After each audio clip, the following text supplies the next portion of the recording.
إن الحمد لله نحمده ونستعينه ونعوذ بالله من شرور أنفسنا وسيئات أعمالنا من يهده الله فلا مضل له ومن يضلل الله فلا هادي له أشهد أن لا إله إلا الله وحده لا شريك له وأشهد أن محمدا عبده ورسوله أما بعد فإن خير الحديث كتاب الله وخير الهدي هدي محمد صلى الله عليه وسلم وشر الأمور محدثاتها وكل محدثة بدعة وكل بدعة ضلالة وكل ضلالة في النار. اللهم صل على محمد وعلى آل محمد كما صليت على إبراهيم وعلى آل إبراهيم إنك حميد مجيد. اللهم بارك على محمد وعلى آل محمد كما باركت على إبراهيم وعلى آل إبراهيم إنك حميد مجيد. فأعوذ بالله من الشيطان الرجيم. بسم الله الرحمن الرحيم. يا أيها الناس اتقوا ربكم الذي خلقكم من نفس واحدة وخلق منها زوجها وبث منهما رجالا كثيرا ونساء واتقوا الله الذي تساءلون به والأرحام إن الله كان عليكم رقيبا. يا أيها الذين آمنوا اتقوا الله حق تقاته ولا تموتن إلا وأنتم مسلمون. يا أيها الذين آمنوا اتقوا الله وقولوا قولا سديدا يصلح لكم أعمالكم ويغفر لكم ذنوبكم ومن يطع الله ورسوله فقد فاز فوزا عظيما. قال الله تبارك وتعالى إن الله هو الرزاق ذو القوة المتين.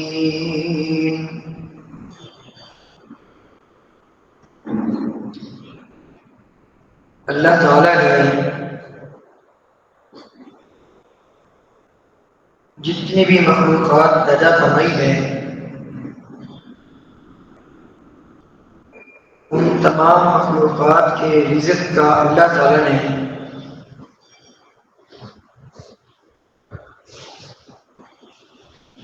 ذمہ لیا ہوا ہے. ان کی روزی ان کے رزق کا اللہ تعالیٰ نے اپنی ذات اقدس پر ذمہ لیا.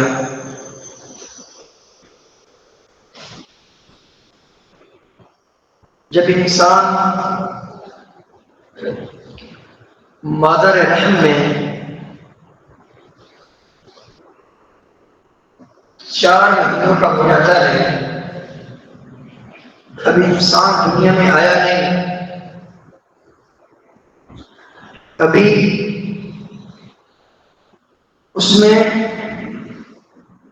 صرف اور صرف روح پھونکی گئی. جب وہ مادر رحم میں 4 ماہ کا ہو جاتا ہے، روح پھونکی جاتی ہے، اس کے متعلق یہ لکھ لیا جاتا ہے کہ یہ نیک ہوگا یا بدبخت ہوگا. اس کے لیے لکھ دیا جاتا ہے کہ کتنا عرصہ دنیا میں رہے گا اور کتنا کچھ کھائے گا اور پیے گا، اور تب اس کی موت واقع ہوگی. یہ باتیں یہ اس وقت لکھ دی جاتی ہیں ابھی انسان دنیا میں نہیں آیا، دنیا کا سامنا اس نے نہیں کیا. اس کے لیے اللہ تعالیٰ نے رزق کے بارے میں لکھ دیا کہ اتنا کچھ اس نے کھانا ہے، اتنا کچھ اس نے پینا ہے، اتنا کچھ اسے رزق ملنا ہے.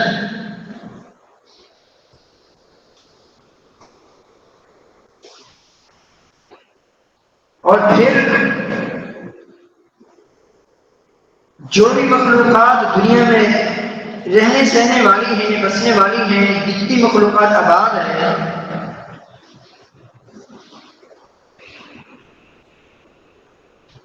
اس پوری کی پوری کائنات کی مخلوقات کی روزی اور رزق کا اہتمام اللہ تعالیٰ نے اپنے ذمہ لیا ہوا ہے، جیسا کہ اللہ تعالیٰ نے فرمایا وَمَا مِن دَابَّةٍ فِي الْأَرْضِ إِلَّا عَلَى اللَّهِ رِزْقُهَا وَيَعْلَمُ مُسْتَقَرَّهَا وَمُسْتَوْدَعَهَا كُلٌّ فِي كِتَابٍ مُبِينٍ۔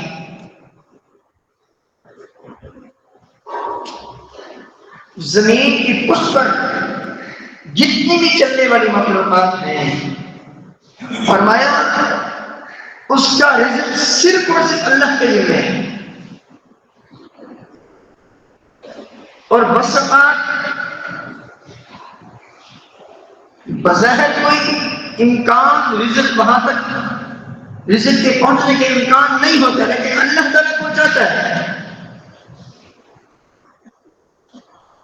بظاہر بھلے کوئی ذریعہ نہ ہو، اللہ تعالیٰ ذریعوں کا محتاج نہیں، وسیلوں کا محتاج نہیں۔ جتنا کچھ اللہ تعالیٰ نے لکھ رکھا ہے وہ اس سے پہنچ کر رہے ہیں۔ امام الانبیاء علیہ السلام کی جامع ترمذی کی حدیث، آپ علیہ السلام نے فرمایا اے ابن آدم، یہ اچھی بات نوٹ کر لو، اے انسان یہ بات اچھی طرح سمجھ لو، ما اصابک لم یکن لیخطئک وما اخطأک لم یکن لیصیبک۔ جو کچھ اللہ تعالیٰ نے تمہارے حق میں لکھ رکھا ہے، اتنا کھائے گا، اتنا پیے گا، اتنا پہنے گا، اتنا عرصہ رہے گا، جو کچھ اللہ تعالیٰ نے لکھ دیا ہے وہ تمہیں پہنچ کر رہے گا، وہ تمہیں مل کے رہے گا۔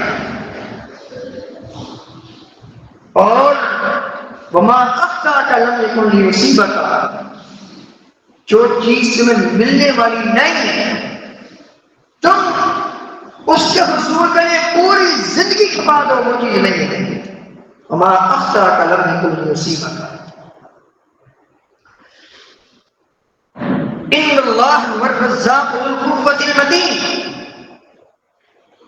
اللہ تعالیٰ نے اپنے متعلق فرمایا کہ اللہ تعالیٰ ہی الرزاق ہے، رزق دینے والا ہے، جو طاقتور اور مضبوط ہے۔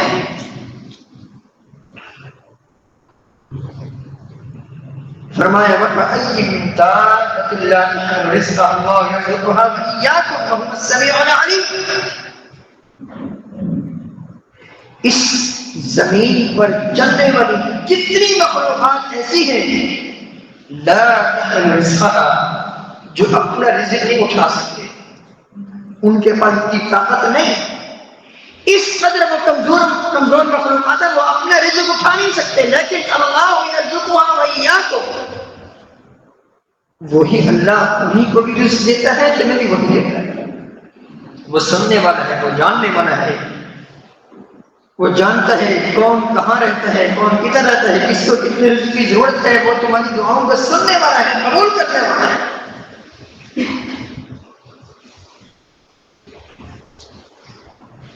ان ساری بات جو یہ تقاضا ہے وہ بھی اللہ تعالیٰ نے بیان فرما دیا۔ اللہ تعالیٰ نے یہ بار بار اپنے بارے میں کیوں کہا کہ میں ہی الرزاق، رزق دینے والا میں ہوں۔ فرمایا قل ان ربی یبسط الرزق لمن یشاء ویقدر، اللہ تعالیٰ جس کے لیے چاہتا ہے رزق بڑھاتا ہے، کشادہ کر دیتا ہے، جس کے لیے چاہتا ہے تنگ کر دیتا ہے۔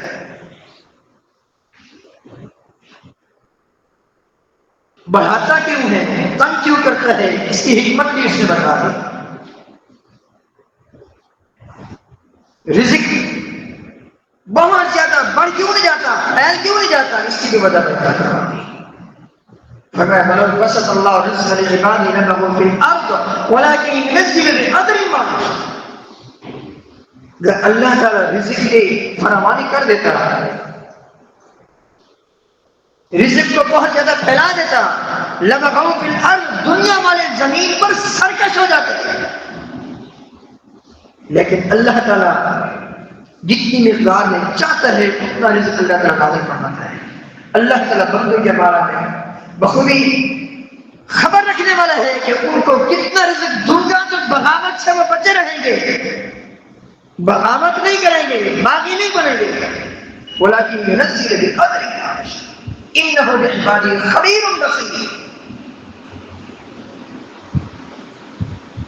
اے اللہ بار بار تو اپنے بارے میں یہ فرما رہا ہے کہ میں ہی الرزاق ہوں، میں ہی رزق دیتا ہوں، جس کو چاہتا ہوں زیادہ دیتا ہوں، جس کو چاہتا ہوں کم دیتا ہوں۔ تو ہمیں کس عقیدے تک پہنچانا چاہتے ہیں یہ بار بار اپنے بارے میں خبر دے۔ آگے چل کر یہ بھی بتایا جائے گا کہ کن لوگوں کے لیے رزق میں برکت ہوتی ہے، اضافہ ہوتا ہے، یہ بھی اسباب بیان ہوا۔ اللہ تعالیٰ سورۃ فاطر کے شروع میں وجہ بتا دی کہ میں کیوں تمہیں بار بار اپنا تعارف پیش کر رہا ہوں، بار بار تمہیں بتا رہا کہ میں الرزاق ہوں، میں الخالق ہوں، المالک ہوں، الملک ہوں، میں ہی مشکل کشا ہوں، حاجت روا ہوں، بگڑے بنانے والا ہوں۔ میں نے آسمانوں کو پیدا کیا، زمینوں کو پیدا کیا، بلکہ بلا ہوں خلاق العلیم۔ اللہ خالق کل شیء وهو علی کل شیء وکیل، ہر چیز کا خالق، رازق، مالک میں ہی ہوں۔ یہ کیوں بتا رہا ہوں؟ اسی کی وجہ اللہ کا رسول فاطر کے شروع میں بیان فرمایا، فرمایا یا ایھا الناس، اے لوگوں، اذکروا نعمت اللہ علیکم، اللہ کی نعمت کو یاد کرو۔ اللہ کون سی نعمت ہے؟ فرمایا کہ میں نے تم پر ایک نعمت دی ہے، اذکروا نعمت اللہ علیکم، میری نعمتوں کو یاد کرو۔ اللہ کتنی نعمتیں ہیں؟ فرمایا وَإِن تَعُدُّوا نِعْمَتَ اللَّهِ لَا تُحْصُوهَا وَأَسْبَغَ عَلَيْكُمْ نِعَمَهُ ظَاهِرَةً وَبَاطِنَةً، ظاہری اور باطنی نعمتیں میں نے تم میں پھیلا دی، مکمل کر دی، کمپلیٹ کر دی، اور اتنی نعمتیں کی تم شمار کرنا تو شمار نہیں کر سکتے۔ اللہ اکبر۔ اب جب نعمتوں کے بارے میں بتایا، آگے کیا بتا؟ هل من خالق غیر اللہ یرزقکم من السماء والارض، کوئی ایسا خالق ہے جو تمہیں زمین سے یا آسمان سے رزق تمہیں پہنچا سکے، تمہیں رزق دے سکے؟ اللہ ایسا تو کوئی بھی نہیں ہے، کوئی بھی نہیں ایسا۔ پھر فرمایا سن لو لا الہ الا ہوا، میں اصل میں یہ بتانا چاہتا ہوں جس طرح الرزاق میں ہوں، الخالق میں ہوں، جس طرح مشکل کشا، حاجت روا، داتا، دستگیر، غوث اعظم میں ہوں، پوری کائنات کی بادشاہت میرے ہاتھ میں ہے۔ للہ ملک السماوات والارض فسبحان الذی بیدہ ملکوت کل شیء والیہ ترجعون، لہ ملک السماوات لہ ما فی السماوات وما فی الارض، جس طرح پوری کائنات کی بادشاہت میرے ہاتھ میں ہے، پوری کائنات کو میں نے پیدا کیا، اعلیٰ لہ الخلق والامر، مخلوق بھی میری ہے، اس پر آرڈر بھی میرا ہی چلتا ہے۔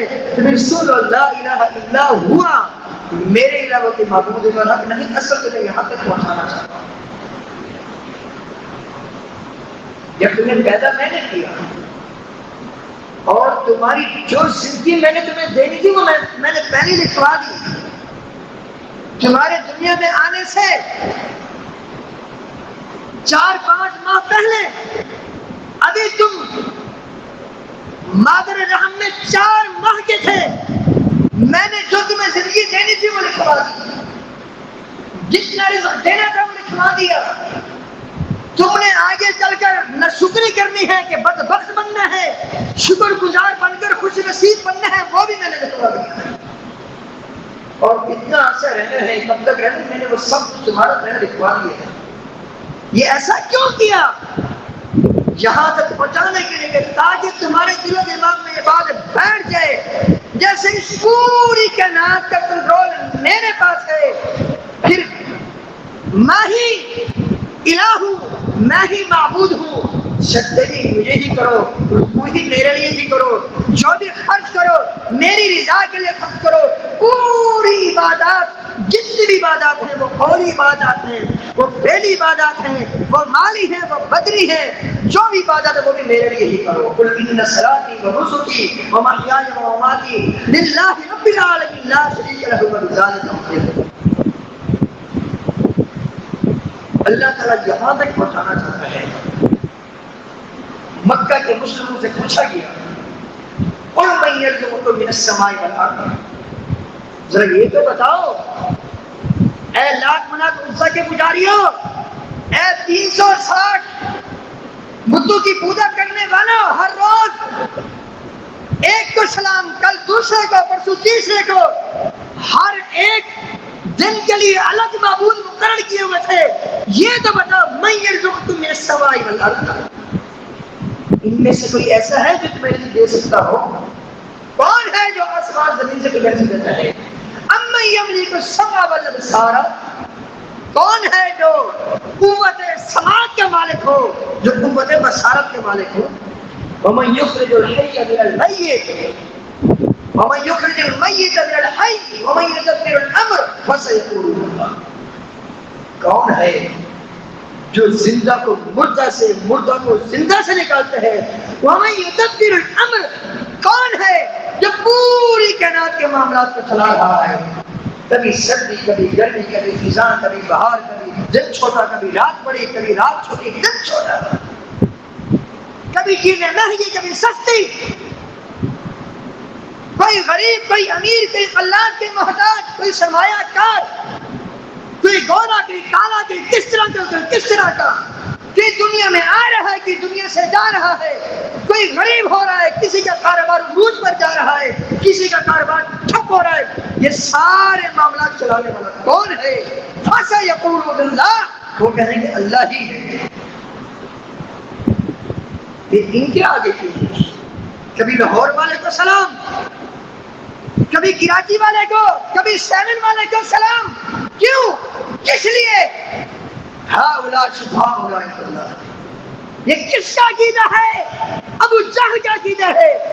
ما نعبدهم الا ليقربونا الى الله زلفى، ہم ان کی عبادت اس لیے نہیں کرتے یہ داتا ہے، اس لیے نہیں کرتے یہ مجھ سے خوشا ہے۔ یہ کون ہے؟ مکہ کے مشرک، مشرک کہہ رہے ہیں جن سے جنگیں ہوئی، لڑائیاں ہوئی، کئی صحابہ شہید ہوئے، یہ کفار کئی مرے جنگوں میں۔ ایسا کیوں؟ اس لیے کہ ان کا یہ عقیدہ نہیں تھا کہ لات منات عزا داتا ہے، دستگیر ہے، یہ 360 میں سے رزق دیتا ہے، کہ کھلاتا ہے، کہ پلاتا ہے، کہ اولاد اللہ کے بندہ، اس کا یہ عقیدہ تھا ہی نہیں۔ ان کا یہ عقیدہ تھا ہماری ان کے آگے ان کی اللہ کیا ہے۔ نقطہ یہ تھا جس نقطے پر لڑائیاں ہوئی، جنگیں ہوئی، 70 صحابہ احد میں شہید ہوئے، امام الانبیاء علیہ السلام کے ہجرت پر مجبور کیا گیا، 3 سال شہر ابی طالب میں بند کر دیا گیا، طیف میں پتھر پڑے، زخمی ہوئے، غزوہ احد میں آپ علیہ السلام کے مبارک شہید ہوئے۔ صرف اس نقطے پر اللہ کے نبی صلی اللہ علیہ وسلم کہتے تھے اس سے مانگو، وہ کہتے تھے نہیں، ان کے واسطے تو اس سے مانگو۔ نقطہ اختلاف یہ تھا، یہ تھا ہی نہیں، یہ ابو جہل کا یا ابو لہب کا عقیدہ تھا ہی نہیں کہ ان میں سے کوئی داتا ہے۔ آج کل کا نام نہاد مسلمان ان سے کوسوں آگے نکل جاتا ہے شرک میں، پھر بھی کہتا ہے وہ موحد ہے۔ یہ ان سے اللہ نے پوچھا ہے وَلَئِنْ سَأَلْتَهُمْ مَنْ خَلَقَهُمْ لَيَقُولُنَّ اللَّهُ، ان سے پوچھے تم نے کس نے پیدا کیا، یہ کہیں گے اللہ نے پیدا کیا۔ یا ابو جہل کا عقیدہ ہے مجھے اللہ نے پیدا کیا، مجھے اللہ نے بیٹا دیا، مجھے اللہ نے اولاد دی۔ آج کل کے مشرک کہتا ہے پیرا ڈھیلا، وہ ان سے کئی ہاتھ آگے نکل گئے۔ اللہ اچھا تو یہاں تک ہمیں لانا چاہتا ہے؟ فرمایا جی ہاں، سن لو، میں الرزاق اس لیے ہوں، المالک اس لیے ہوں اور مشکل کشا اس لیے ہوں، حاجت روا اس لیے ہوں، ساری کائنات کا کنٹرول میرے پاس ہے، میں نے اپنے پاس رکھا ہوا ہے، اور تم میرے لیے ہو۔ تمہیں کس لیے پیدا کیا؟ وما خلقت الجن والانس الا ليعبدون، اس لیے پیدا کیا جس طرح میں نے ہی تمہیں پیدا کیا ہے، تمہاری عبادت کا مقصد ہی میری رضا ہو، میری خوشنودی ہو، مجھے راضی کرنا ہو۔ اللہ اکبر۔ بہرحال یہی نقطہ اختلاف ہے۔ وہ یہ نہیں کہتے تھے کہ یہ ہمیں کھلاتے ہیں، یہ ہمیں کھلاتے ہیں، اللہ کے علاوہ زندگی پورا کرتے تھے۔ ان کا عقیدہ ایک تو یہ تھا یہ ہم اللہ کے قریب کر دیں گے، اور دوسرا یہ کل قیامت کے دن یہ اللہ تعالیٰ کے ہاں ہماری سفارش کریں گے، یہ ان کا شرک تھا۔ اللہ اکبر۔ بہرحال ان کی توحید آپ سن کر حیران ہو جائیں گے۔ مثلا وہ تلبیہ پڑھتے، کیا تلبیہ پڑھتے؟ لبیک اللہم لبیک۔ یہ سنیے، یہ مشرکوں کا تلبیہ، اس وقت کے مشرکوں کا، آج کل کے مشرکوں کا نہیں۔ لبیک اللہم لبیک، اے لب حاضر ولب حاضر لا شریک لک لبیک۔ یہ ابو جہل بھی کہہ رہا ہے، ابو لہب بھی کہہ رہا ہے، اللہ تیرا کوئی شریک نہیں۔ الا شریکا تملکہ وما ملک، ایک شریک ہے اس کا بھی تو مالک ہے، وہ مالک نہیں ہے۔ الا شریکا، ایک شریک ضرور ہے، اس کا بھی مالک تو ہے، اس پر بھی تیرا آرڈر چلتا ہے، تیرا حکم چلتا ہے، اس کے پاس بھی کوئی اختیار نہیں ہے، کس کا کی جائے وہ جہل کرتا ہے۔ الا شریکا تملکہ وما ملک، وہ خود مالک نہیں ہے، وہ خود رازق نہیں ہے، وہ خود مشکل کشا نہیں، وہ خود بگڑی بنانے والا نہیں، وہ بھی تیرے اختیار میں ہے۔ نعوذ باللہ، تو نے خود اس کو مقرر کیا ہے۔ یہ وہ جہل کا عقیدہ تھا۔ اب اس عقیدے کی روشنی میں آج کل کے مشرکوں کا عقیدہ دیکھیں، کہاں سے کہاں شرک میں آگے نکل چکے، کئی حدیں کراس کر چکے، پھر بھی کہتے ہم وہ ہیں۔ تو اللہ نے انہیں سے کہا، ان سے ذرا پوچھئے وَمَن يُدَبِّرُ الْأَمْرَ، یہ تمام معاملات کس کے اختیار میں ہیں؟ یہ معاملات کے آرڈر کون چلاتا ہے؟ فَسَيَقُولُونَ اللَّهُ، وہ کہتے ہیں یہ اللہ ہی کا، سارے کے سارے کام اللہ ہی کے ہیں۔ اللہ اکبر۔ تو اللہ تعالیٰ نے کہا اس سے پوچھو کہاں کس طرف سے تم شرک کی طرف جا رہے ہو؟ توحید سے تمہیں پھیرا جا رہا ہے، توحید کی طرف آتے نہیں ہو، شرک کی طرف جا رہے ہو۔ تو بہرحال الرزاق صرف اور صرف اللہ کی ذات ہے۔ اللہ تعالیٰ نے فرمایا فَابْتَغُوا عِندَ اللَّهِ الرِّزْقَ وَاعْبُدُوهُ وَاشْكُرُوا لَهُ إِلَيْهِ تُرْجَعُونَ، اللہ ہی سے رزق مانگو، اسی کی طرف لوٹ کے جانا ہے، اسی کے ہم بندے ہیں، اسی کی مخلوقات ہیں، اسی کی طرف لوٹ کے جانا ہے۔ وَاعْبُدُوهُ، اسی کی عبادت کرو، اسی کا شکر ادا کرو، اسی کی طرف جانا ہے تم سب۔ اسی طرح اللہ تعالیٰ نے مقدس کلام میں